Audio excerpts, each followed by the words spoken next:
यमदूत कहने लगे कि हे वैश्य, एक बार भी गंगाजी में स्नान करने से मनुष्य सब पापों से छूटकर अत्यंत शुद्ध हो जाता है।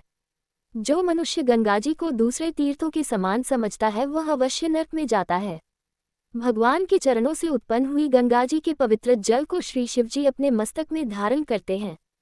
वह ब्रह्मा जो संदेहरहित प्रकृति से अलग और निर्गुण है, ब्रह्मांड में उसकी समानता किससे हो सकती है। गंगाजी का नाम हजारों योजन दूर से ही लेने वाला नरक में नहीं जाता, इसलिए मनुष्य को अवश्यमेव गंगाजी में स्नान करना चाहिए। हे वैश्य, जो ब्राह्मण दान लेने का अधिकारी होकर भी दान नहीं लेता वह आकाश के नक्षत्रों में चंद्रमा के समान है। जो कीचड़ से गौ को निकालता है, जो रोगी की रक्षा करता है या जो गौशाला में मरता है वह आकाश में तारा होता है। प्राणायाम करने वाले मनुष्य सदैव उत्तम गति को प्राप्त होते हैं।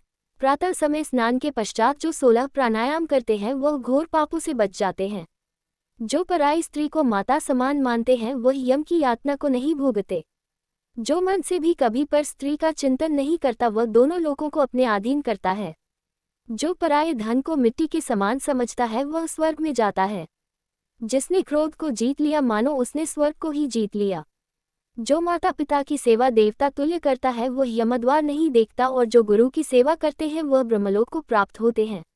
शील की रक्षा करने वाली स्त्री धन्य है। शील भंग करने वाली स्त्री यमलोक जाती है। जो वेदों और शास्त्रों को पढ़ते हैं या पुराण और संहिता पढ़ते और सुनते हैं तथा जो स्मृति का व्याख्यान और धर्मशास्त्र समझते हैं या जो वेदांत में लीन रहते हैं वह पापरहित होकर ब्रह्मलोक को प्राप्त होते हैं।